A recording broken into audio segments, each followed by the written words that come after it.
Huli ang mag-live-in partner at kanilang kasosyo umano sa bentahan ng ilegal na droga sa Marikina. Mahigit 1 milyong pisong halaga ng umano'y shabu ang nasabat. Itinanggi ng mga lalaking suspect ang akusasyon. Sabi naman ng babaeng suspect na damay lang siya. May unang balita si EJ Gomez.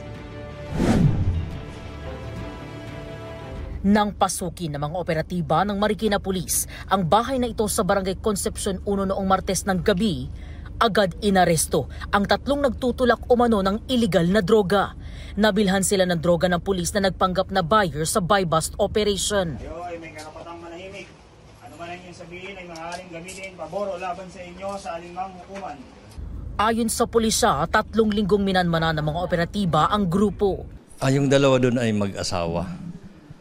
At yung lalaki sa mag-asawa ay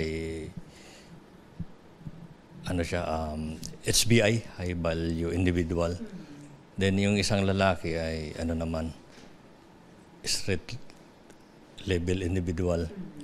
So sinusuplayan yung mag-asawa, binabagsakan ng droga. Na-recover sa mga sospek ang 11 pakete ng umano'y shabu na tumitimbang ng humigit kumulang 150 grams at nagkakahalaga ng mahigit 1 milyong piso. Napag-alaman natin ang transaction nila ay pinapadala through courier. Yung droga nila ay binabalot na parang parcel, dinideliver. Itinanggi ng mga lalaking sospek ang krimen. Karapatan po namin manahimik. Hindi po kami involved sa drugs.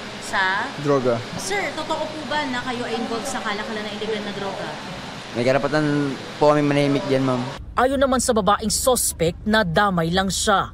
Hindi po ako ganun totally. Nakahiga lang po ako, natutulog po ako. Pinasok na lang po kami. Kanino po galing yung droga?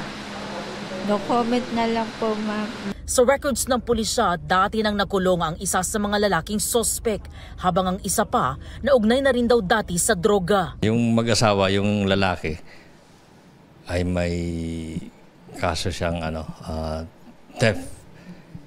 Yung asawa niyang babae ay first time nitong mahuli. Then yung isa, yung walang asawa na lalaki, surrender siya nung time ng plantukhang, pero siya ay tumakas sa rehab. Sasampahan ng mga sospek ng reklamong paglabag sa Republic Act 9165 o Comprehensive Dangerous Drugs Act. Ito ang unang balita. EJ Gomez para sa GMA Integrated News.